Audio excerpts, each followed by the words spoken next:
Picture perfect day, huge crowd, a lot of things reminiscent from a year ago when American Pharoah came here, and the Bob Baffert team, they leave town a lot more upbeat and with a lot more smiles on their faces. Bob's joining us. They're flying out of Albany shortly, and we congratulate Bob Baffert not just on Arrogate's win in the Travers, but Drafong's win as well in the King's Bishop. Bob, well done. Oh, thank you, Steve. It was quite a day, and we were hoping that we could, they would run big like that, and they sure showed it yesterday. There's so many angles and points of this discussion because the disappointment from a year ago to then come here and basically maximize your opportunity with Drafong in the Bishop and running 1-2 in this race. I mean, talk about the kind of the cross emotions involved. Yeah, I mean, coming back here, it wasn't really. We came back here just because we thought I had two really good horses, and this Arrogate, I've been waiting on him and Drafong, and this has been the whole setup for this horse, and so we knew he was a really good horse. But he had to really show it, and so the way his last outs in California were pretty impressive. People kept asking me, when are you going to throw him, in a stake race? It's ridiculous, all these allowance races. But I was thinking of running the Pacific Classic, but I didn't get a prep. When I got to Del Mar, he got sick on me a little bit. He had a little fever, so I lost a few days, but. It worked out. He tipped perfectly. He behaved himself in the paddock. Everything went smooth. Left the gate. He's never broke like that before. It broke like a shot. And both horses, they ran hard around. They ran hard and fast. And but that's our philosophy. We've always been an up tempo kind of barn. So they just that. I knew he was good. I didn't know he was that good. It was pretty impressive to watch. Yeah, Bob, I got to ask you right along that line. You said you were expecting two big efforts, Arrogate and American Freedom. But as a handicapper and a fan and standing in the clubhouse looking at the big screen on the bottom floor of the clubhouse, it was shared by everybody there. It was one of those wow performances. He runs away and then they put up the time, and it's a track record that's been up there for 30-some years. Were you expecting a performance that big? Well, I was going to be – I knew we could win. But I didn't know he was going to do it. When I saw that half, I loved the way it was setting up. And I saw the half 46. I thought, well, they're rolling right along. And I don't know if he can continue that. But he just turning for home, I knew it was over because he's got that big, long stride. And Bejarano has been working the horse.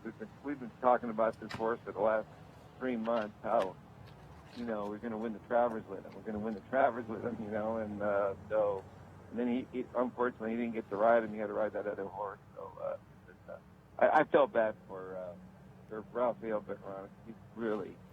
He helped develop. He spent a lot of time with the horse, and but it was quite Juddmonte Farm, Garrett O'Rourke. I've been talking about it. So that this horse is really a special kind of horse. So, we expected it, and but sometimes things don't work out. We thought we couldn't lose last year with American Pharoah, and we got beat. So, it's just, we're always prepared, but it just worked out.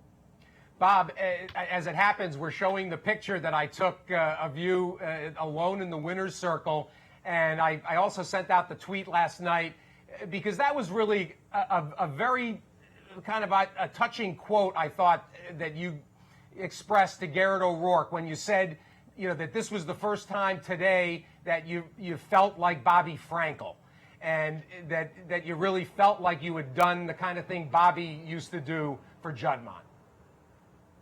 Yeah, it was very, it was, because, to me, when you see those Juddmonte colors out there, when you think of Bobby Frankel and all the things that he did with them, and then for me to have a horse, you win the Travers with those colors on, those are the most powerful colors in racing in the world.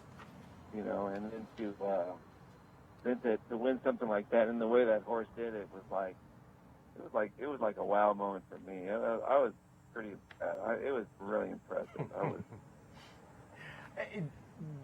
Go back to the strategy a little bit, and we all have a lot of fun whenever you're drawing pills for the gates in these big races. Invariably, the rail is involved. You end up gaining the 1 and the 2 hole. In terms of Smith and Bejarano, and in terms of what instruction or what expectation you had for the early portion of the race, talk about it, because certainly when the gates opened, it couldn't have gone any better. Talk about what you liked and what you saw as they came down past the wire the first time. Well, I mean, I've taken the blinkers off American Freedom because we were, I think we're trying to get him to relax a little bit. Haskell, he was pretty keen all the way around there, and so we thought if he breaks well, we don't want him going. We don't really want him on the lead with maybe that other horse. Depends on the other horse breaks. I usually tell them to play their own race. Get their horses right away from there. Set the tempo, get them in there, get them running away from there, and then just figure out what they're going to do from there. So they worked that out themselves, and they just. It couldn't have worked out better. No. Yeah. So we sort of worked it out that way. Sometimes it doesn't work that way, but as long as and the way the horse Irrigated never broke that well before, he just shot out of the gate. So once he got running with that long stride, and Ron knows that other horse, he wasn't going to get too close since he knows he's quite a he's got that long stride. He's quite a horse. Well, now a couple of decisions in the offing. Give us. I know you don't make these kinds of calls, without getting closer to next level assignments. But 24 hours later, not even. Bob, what's your feel on the two of them? I know you said you might consider training up to Breeders' Cup with Arrogate, but some further thoughts on that front. Yeah, right now, we'll get him back. He looked great today. He looks like he's been in a race, and he's a big, tall horse that's just still developing. So I'm not in a big rush with him. I'll just, both those horses, I think they need a little freshening. They ran hard, they shipped, they've been running hard. So I think Arrogate is the kind of horse that I don't think I would have to run him back again until the Breeders' Cup. Interesting. Well, let's shift our gears as well after another Travers. And I was kidding a little bit in the winner's circle about that Bob Baffert never wins at Saratoga, but I think we won't be hearing that anytime soon. Yeah, that's something like I always hear that, and I thought, what are they talking about? It's like I don't like to go up there, but. We don't like to go up there with a horse that's not going to win. That's what we don't like, Yeah. And so, but I mean, my other Travers races were, I had horses that I ran the Travers that probably, other than Pharaoh, that, probably could go that far, stuff like that.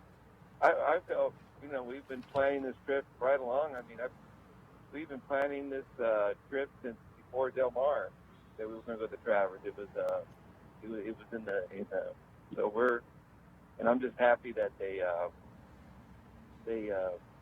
both ran well. Dre Fong, I mean, he smoked around there, and it's a beautiful horse that got it done. And unfortunately, Jazzy Times, he bruised a foot. He's fine today, but I just wasn't well enough to run yesterday. But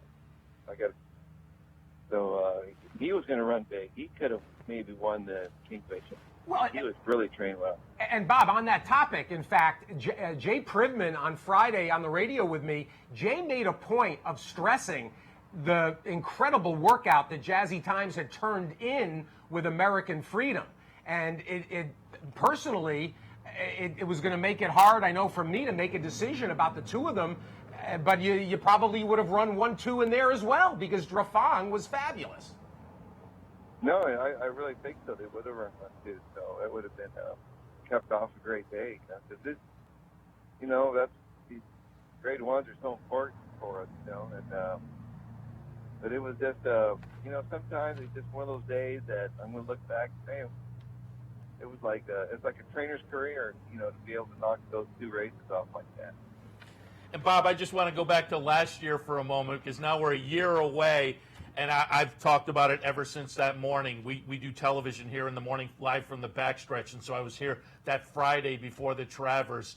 And just as a lifelong racing fan, I've never seen anything like that. The crowd, 17,000 people show up to watch the horse work out. Going back a year, what are your memories of that morning? Oh, I'll never forget that. That was the most incredible day of training of my life. I'll never forget. I was so overwhelmed. I remember going up there with my wife, Gail. We're sitting in that golf cart, and I see all those people, and I'm thinking, wow, the pressure really started to mount up on me. I thought, man, this horse cannot get beat. But it was so beautiful that they were all there to see that horse. It was more of last year was just more of, we were showing off the horse, bringing him up there so everybody could see him up close and personal. And he was he's such a beautiful, sweet animal that, you could share him with everybody. And it was something that I'm glad that we went up there. It was just the way the town was, it was just, it was like I felt like I was in a movie. It was just something really special, and I'll never forget that. Well, the Bob Baffert story, and I guess when they make that movie, who I know you weren't happy with the guy that played you in 50 to 1. So who do you want to play Bob Baffert when they make the movie? Well, I don't think that we'll see that movie, but I just, they all came out there. They wanted to see American Pharoah do what Arrogate did yesterday. Well, they wanted to see it. They wanted to see him put on a show, and unfortunately, it didn't happen. But Pharoah was a little fresh, and he was capable of capable of lowering that track record himself. Well, now it's a track record that stands for Arrogate, and it very well could stand for quite a while. Yeah. The first mile and a quarter performance under 2 minutes at this racetrack. And Bob, hearty congratulations to you, to the Chu family, to Garrett O'Rourke, Prince Khalid, Doc Chandler, everybody involved at Juddmonte. A special day delivering New York another great performance, pair of great performances.